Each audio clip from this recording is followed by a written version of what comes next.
DonInLondon. Hello. March 20th, my video is all about recovery. All about recovery from addiction to either substances or behaviour, or substances and behaviour. So for me it was both. My substance was alcohol, so I'm an alcoholic in recovery. And my behaviour could be equally addictive around people, places and things.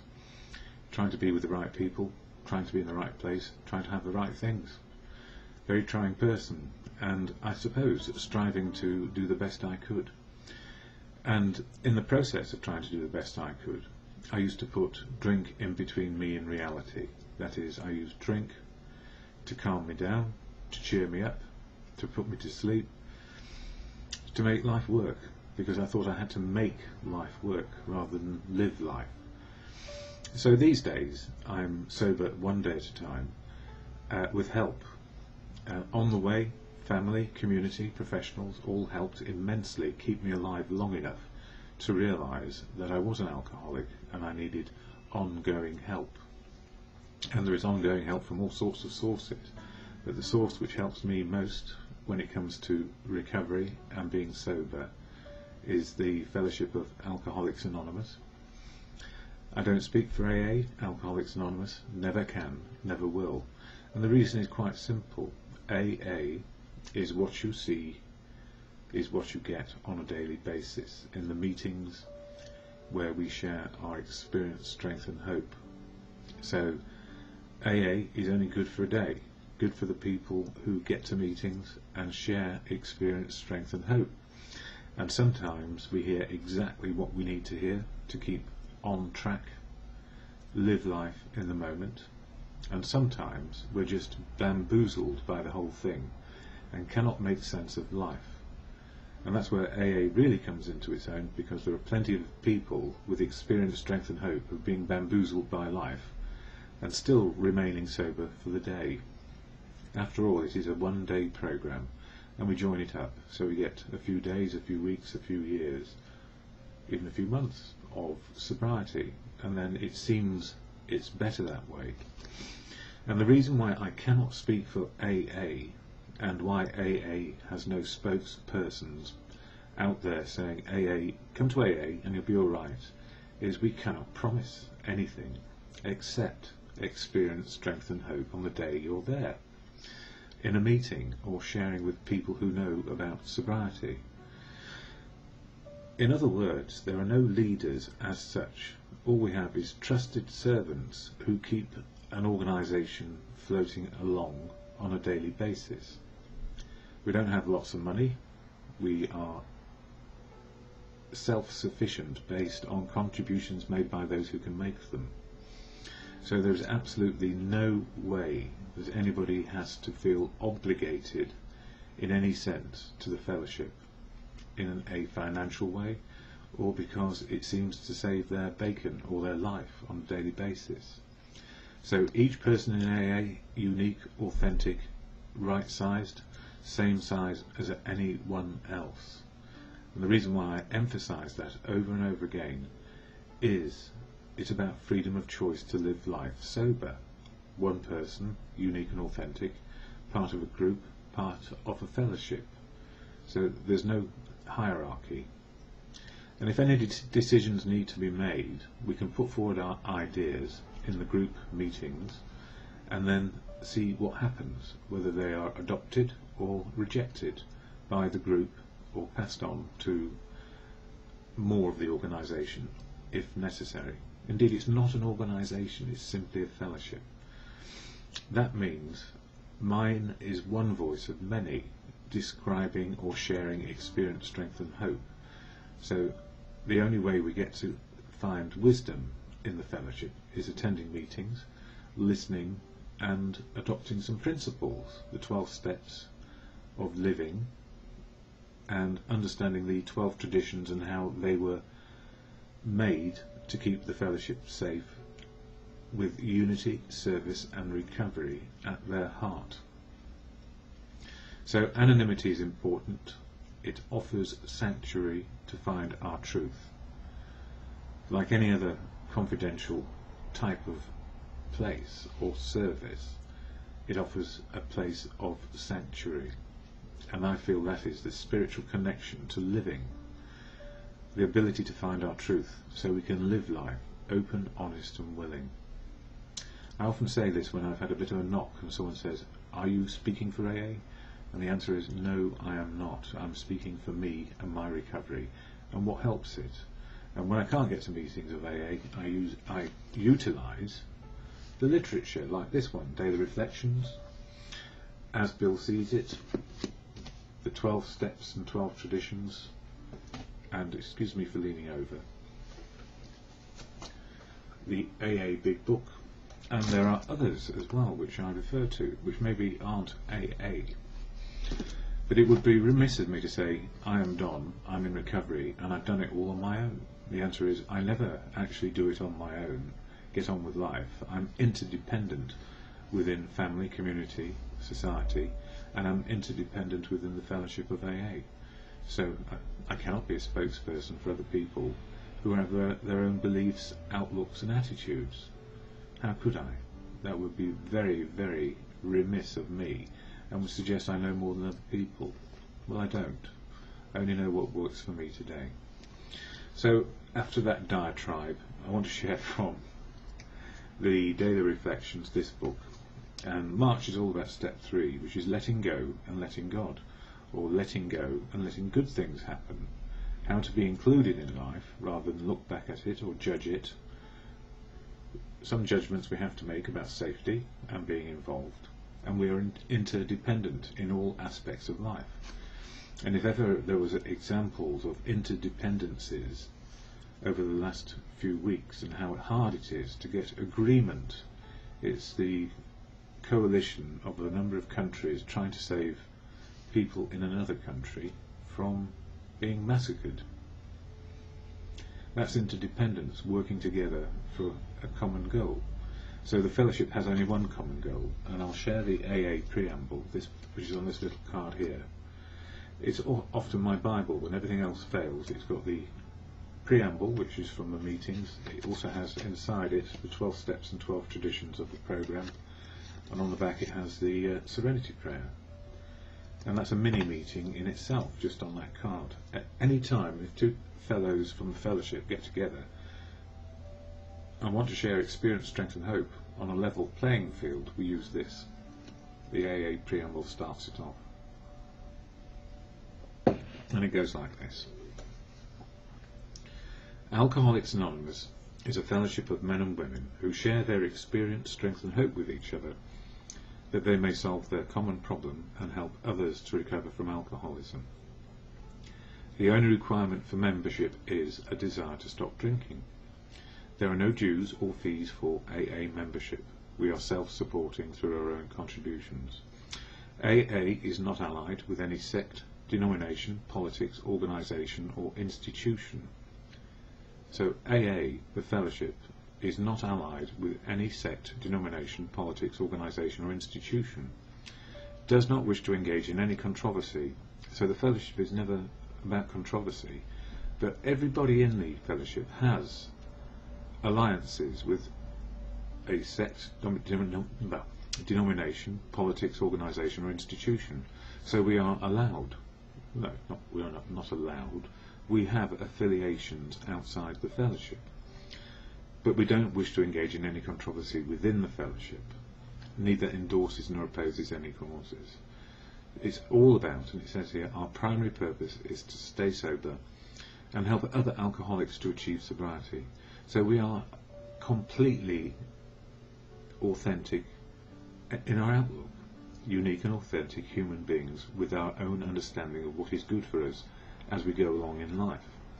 And the most important thing for anybody who's got into addiction is sobriety. If we put sobriety first, then the rest can follow. And that doesn't mean we don't stop loving people or putting them first. The programme is all about doing that, unity, service and recovery. But the fellowship itself stands alone. It's a very broad church. It invites anybody with a problem with drink who has a desire to stop to be a part of.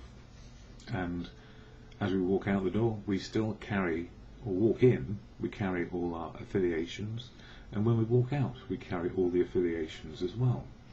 But within, it's about recovery. So that's why AA has no spokespeople. It doesn't have a voice or a view on outside issues. It's just there for sobriety. And why is it successful? Or does it keep on going? It's because some people find it works. I do. But that doesn't mean I have the same affiliations and views as anybody else. Indeed I don't. And I'm very glad to say that most people in the fellowship don't have my affiliations either. We come together in unity. So, daily reflections for those who cannot get to a meeting, or simply just want to have something to start their day, is this for March 20th. It says love and tolerance, which is really what the fellowship is about, and what we learn life is about. Love and tolerance of others is our code, and that comes from the AA Big Book, page 84, probably 3rd edition. I have found that I have to forgive others in all situations to maintain any real spiritual progress, and spiritual progress is living life in reality, the moment of now. The vital importance of forgiving may not be obvious to me at first sight, but my studies tell me that every great spiritual teacher has insisted strongly upon it, and every spiritual teacher who has insisted upon it strongly is not a guru, but somebody else who's got an idea of what it's like to be forgiving. I must forgive injuries, not just in words or as a matter of form, but in my heart. So it's not about a ritual forgiveness, it's actually really meaning I forgive myself and others. Or we make no spiritual progress because we can't deal with reality. Indeed, we hide from it. I do this not for the other person's sake, but for my own sake. Resentment, anger, or a desire to see one punished are things that rot my soul. Such things fasten my troubles to me with chains. They tie me to other problems that have nothing to do with my original problem. So as we try and instill or impose our view on the rest of the world quite rightly retaliates. And if somebody hurts us, it's better to forgive and let go at all costs, because resentments are anger which can lead to relapse because we can't get our own way, or we can't inflict the same amount of hurt on the other person. Indeed, retribution is what got us into a lot of the problems as well. And I was looking at this book, as Bill sees it, which I've mentioned, and on page 276 it says a higher power for atheists. And when I first got to the fellowship, this whole thing of God, I didn't realise it was really just saying a power greater than myself is what I need to look to when it comes to solving my problems on a daily basis, or rather not solving them, because we can't always solve them. It's living reality and working with what is possible. So the higher power for me became quite important because I was an atheist, an agnostic, or a believer, depending on how life was turning out for me. And often that's what can again lead to relapse. If we pray to a power greater than us for selfish gain or for selfish motives, I don't know that it will work. But if we pray in a different way and meditate to the good of life, things tend to work because we open up rather than close down to our narrow point of view. So 276, as Bill sees it, a higher power for atheists. And this is Bill Wilson's art. This is what he wrote. I have had many experiences with atheists, mostly good. Everybody in AA has the right to his own opinion. It is much better to maintain an open and tolerant society than it is to suppress any small disturbances their opinions might occasion. Actually, I don't know of anybody who went off and died of alcoholism because of some atheist's opinions on the cosmos. But I do always entreat folks to look at a higher power, namely their own group. When they come in, most of their AA group is sober and they are drunk. Therefore the group is a higher power. In other words, it has the experience, strength and hope and wisdom of sobriety.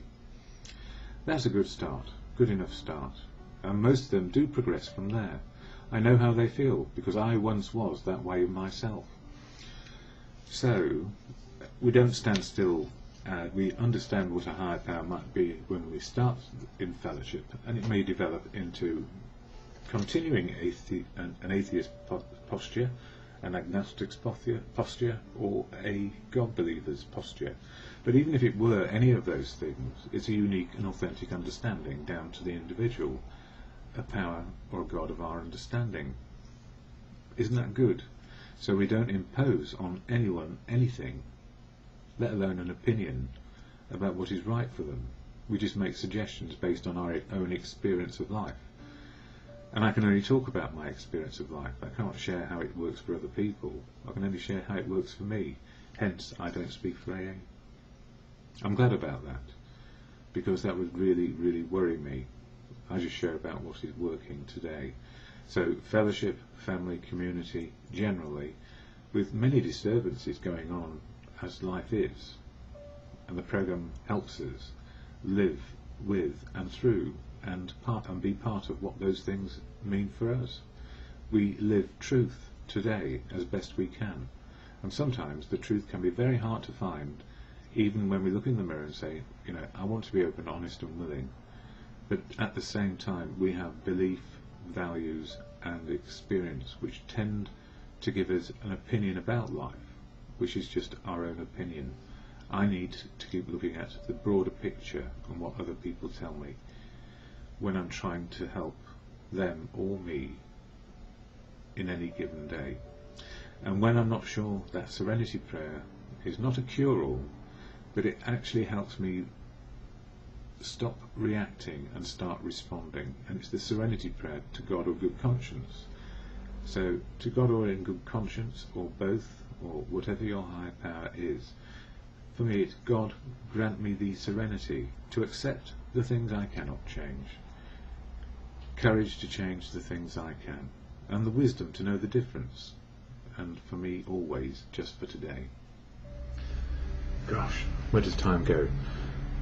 My video is all about recovery from addiction to either substance or behaviour, my addictive substance, alcohol, my addictive behaviour, anything, work, relationships, materialism, collecting, trying to fill a gap, and the gap inside where I didn't feel quite right about me.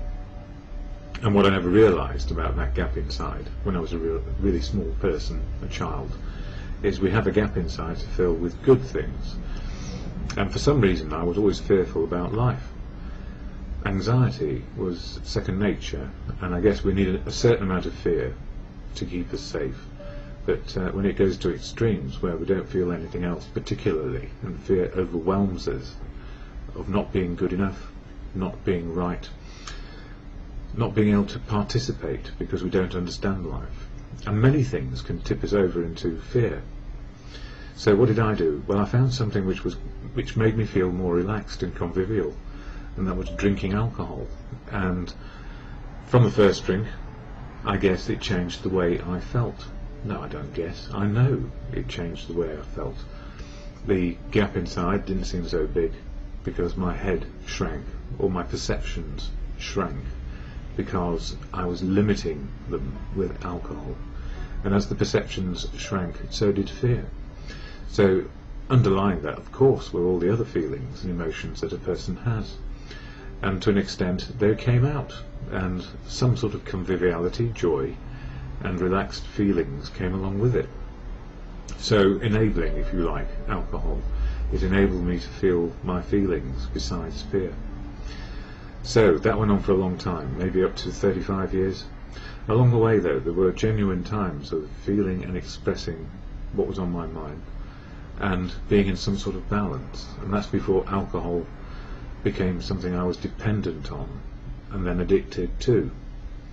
So it's not a story of, it's not a bad story, it's just a story as per me, as per anybody who might find themselves going from conviviality to dependence and then addiction, a complete reliance, and then totally unable to stop doing something which has become harmful, self-harm run riot, or self-will, willpower driving us to start with, and we take the edge off to relax, and then we suddenly find we're dependent. And whatever the behaviour, and it could have been anything, as I say, work, relationships, it spreads into all of our living in terms of our attitudes and behaviour. So it's quite difficult, having got to a stage of complete addiction where we cannot stop doing something which is harming us and putting our lives in danger, like alcohol or drugs of any nature. And I didn't get that far simply because I think I was too fearful to actually go to that extent. But it was only just around the corner, I suspect. And I did make use of prescription medication to find oblivion when life was as grim as it could be. And I had a nervous breakdown. So we fall into any sort of trap. If we're trying to fix ourselves with an external source, if we become dependent, addiction is only an elbow's length away. So what helps me these days? Continue in sobriety, which has been going on for more than one day. Well, it's a one-day program, and family, friends, community I'm part of again, understanding what it's like to love other people, be loved back, and get some sort of proportion back in my usefulness to living, and to be happy as life affords, living life on life's terms. And the overriding and, I suppose, impartial input has been fellowship, a fellowship called AA, Alcoholics Anonymous, who I don't speak for. I am just somebody who goes along there, like anybody else, a unique, authentic person with an overwhelming similarity to everybody else, a desire not to drink on a daily basis. So the purpose of these videos is to share experience, strength and hope, and a bit of literature about really what helps me keep sober, even under adverse or even good conditions, so I don't go to extremes of behaviour for long periods of time. So we can have ecstasy without being fixed, by just being happy with life, living our life experience. So AA, the fellowship, helps me. Every unique, authentic person in it helps me, from 1 day sober to an hour sober, or 20, 30, 40 years sober in some cases. Wisdom comes from everyone, life experience. So here I share the AA preamble, what it's all about, which is on this little card. And it's a statement of intent about what AA does and what it doesn't do. So here it is. Alcoholics Anonymous is a fellowship of men and women who share their experience, strength and hope with each other, that they may solve their common problem and help others to recover from alcoholism. The only requirement for membership is a desire to stop drinking. There are no dues or fees for AA membership. We are self-supporting through our own contributions. AA is not allied with any sect, denomination, politics, organisation or institution, does not wish to engage in any controversy, neither endorses nor opposes any causes. Our primary purpose is to stay sober and help other alcoholics to achieve sobriety. Hence my videos, so if a person can't get to a meeting, this is like a mini meeting. If you don't know anything about AA, hopefully it just gives you an idea that it could be a good idea to try it out. And you can't be inculcated to the fellowship. As I say, unique, authentic people with their own outlook. We have 12 steps of action to keep us safe on a daily basis, to live to these principles. And in this book, Daily Reflections, it covers all of the 12 steps of action to change our attitude and behaviour, to be more positive about what is, even when it's the worst of circumstances like addiction, and how to get out of it. So March is all about letting go and letting good people share their wisdom and letting the truth in, and for some, God. So whatever your beliefs, it doesn't matter to another person. What matters is what it means to you. And what I've learned is that a power greater than me, noise is off, I've left the window open. A power greater than me, the wind in this case, can make noises off. But it's simply this, a power greater than me, the wisdom that comes from other people. So for March 22nd in this book, 1 page a day, it says here, no more struggle.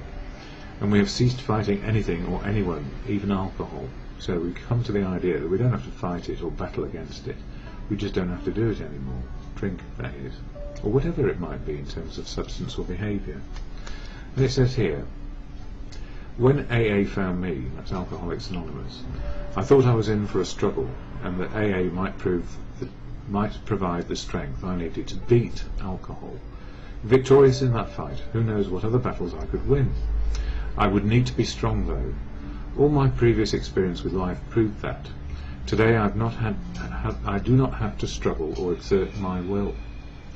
If I take those 12 steps and let my higher power do the real work, my alcohol problem disappears all by itself. My living problems also cease to be struggles. I just have to ask whether acceptance or change is required. If it is not my will but his that needs doing, and in his they mean God, or we mean God, then it's your understanding of a higher power. So, for me, my higher power is very simple. Truth, which comes from other people; love, which is what makes the world go round; and the wisdom of others. And that noise you can hear in the background is the empties being thrown out. That's the wine bottles from the Bibendum Michelin restaurant across the road from where I live. It always makes me smile when I hear those. So, what makes it work for me, those things I cannot change, like bottles rattling in the background and the wind, is the serenity prayer about what I can and cannot do. It's around acceptance of now. So, to God or good conscience, as you choose. God, grant me the serenity to accept the things I cannot change, courage to change the things I can, and the wisdom to know the difference is just for today, and I need not fight battles. I need just live life.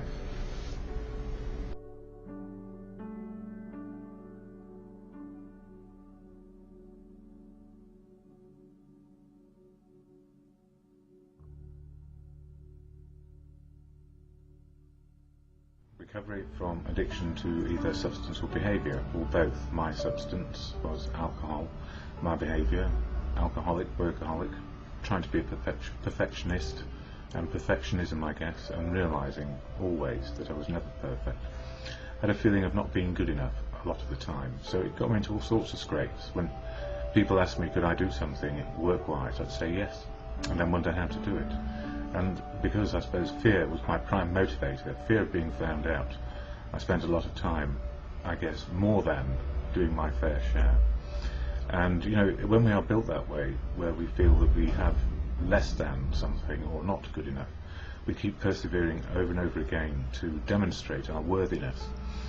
And the irony is that as we achieve more success, the more fear that probably underlines what is going on, because we fear being found out. And I guess what I feared most was finding out more about me. And I think it took a nervous breakdown in '96. It took an awful lot of difficult roads travelled, and life was very difficult. As F. Scott Peck said, life is difficult, in that famous book, The Road Less Travelled. But we all travel a road, and we all have difficult lives, because I guess modern life is just complicated.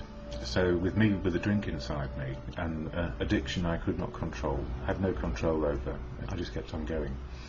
And some people believe it's a faultless disease, and I tend to go along with that, but somewhere along the line I was pre-programmed, I guess, to drink, and it was an allergy to me, because the first drink did the damage, and that was when I was very young. It changed my outlook and my feelings, and gave me a sort of euphoric feeling, and from then on I would always be chasing that euphoric feeling, and the more we try chase it, the more we try with more and more substance or more behaviour. So there you go. When my life started to fall apart, my relationships, people started dying in my life as I got older, I couldn't cope, and I didn't cope at all well, except when I took the edge off with a drink. So here I am, some years in recovery, very grateful indeed that I encountered the fellowship of AA, Alcoholics Anonymous. And I don't speak for it, nobody does. It only has trusted servants in any sort of position of administration, I guess. And the gift is, for me, everybody's the same size in it. And there's a preamble at the beginning of every meeting, and it goes like this. Alcoholics Anonymous is a fellowship of men and women who share their experience, strength and hope with each other, that they may solve their common problem and help others to recover from alcoholism. The only requirement for membership is a desire to stop drinking. There are no dues or fees for AA membership. We are self-supporting through our own contributions. AA is not allied with any sect, denomination, politics, organisation or institution. does not wish to engage in any controversy, neither endorses nor opposes any causes. Our primary purpose is to stay sober and help other alcoholics to achieve sobriety. And I was very lucky yesterday. I went to a fairly regular meeting for me last night at Park Walk, which is a step meeting, and it was all about step 1, powerless over alcohol and life being unmanageable.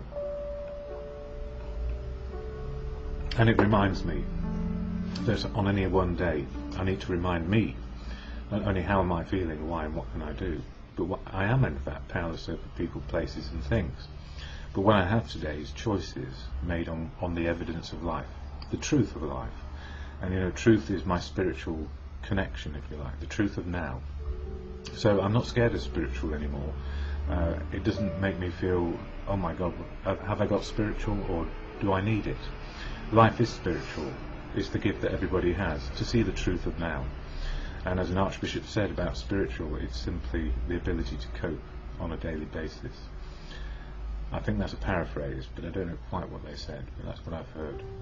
And for me, hearing over the last couple of days how difficult it can be, especially in relationships, and mine found it yet again, and I think a lot of it was my part in it, not actually being as truthful as I could be about how I felt. And that's just the way it is. But you know, I need to protect those who are innocent in this, and they are. It's just my outlook and how things turned out. And also a bereavement last week, good friend and sponsor. So how do I deal with these things? Do I go for a drink, or do I actually say, right, I don't feel right, what can I do? And the simple answer is I go to an AA meeting.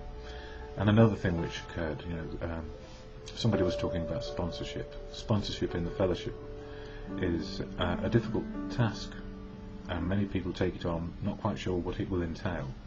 All it really means is we are able to show people what we've learned, our experience, strength and hope, as far as we've got to today, and beyond that we don't have much to offer because it's still out in the distance for us too. So if we have a working knowledge of the steps and how they make life a little bit better day by day, then we can probably share those experiences. But the difficulty is some people will overstep the mark often, and also a sponsor can find themselves in trouble because often they may feel more strongly than their sponsees about their recovery.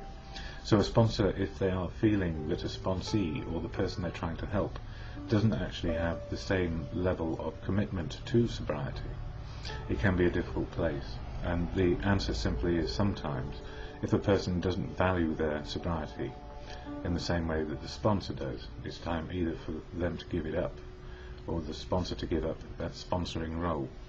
And that sounds a bit harsh, but sometimes it's the only way. And I guess that can also apply to all sorts of things. We need to know our boundaries and understandings of what we are comfortable doing. And Daily Reflections is one of the pieces of literature I use here on YouTube to illustrate what is going on. And a page a day. Sometimes they're fairly long ones, but this one's a fairly short one. It says from March 20th, love and tolerance. Love and tolerance of others is our code. I found that I have to forgive others in all situations to maintain any real spiritual progress. The vital importance of forgiving may not be obvious to me at first sight, but my studies tell me that every great spiritual teacher has insisted strongly upon it. I must forgive injuries, not in words or as a matter of form, but in my heart. I do this not for the other person's sake, but for my own sake. Resentment, anger, or a desire to see someone punished are things that rot my soul. Such things fasten my troubles to me with chains. They tie me to other problems that have nothing to do with my original problem. And you know, when I read that again, I must forgive injuries not just in words or as a matter of form, but in my heart. It really does ring home. It means I need to forgive myself for being me and just being a learner much of the time. And if I don't remember that I am a learner, I stop learning, and then I can easily get into resentments against myself mainly for not being good enough. And that's where I started with this video. As Bill sees it, one of the other books I use here, again a page a day or more if you prefer. Page 53, Loners but not alone. What can be said of many AA members who, for a variety of reasons, cannot have a family life? At first, many of these feel lonely, hurt and left out as they witness so much domestic happiness about them. If they cannot have this kind of happiness, can AA offer them satisfactions of similar worth and durability? Yes, whenever they try hard to seek out these satisfactions. Surrounded by so many AA friends, the so-called loners tell us they no longer feel alone. In partnership with others, women and men, they can devote themselves to any number of ideas, people and constructive projects. They can participate in enterprises which would be denied to family men and women. We daily see such members render prodigies of service and receive great joys in return.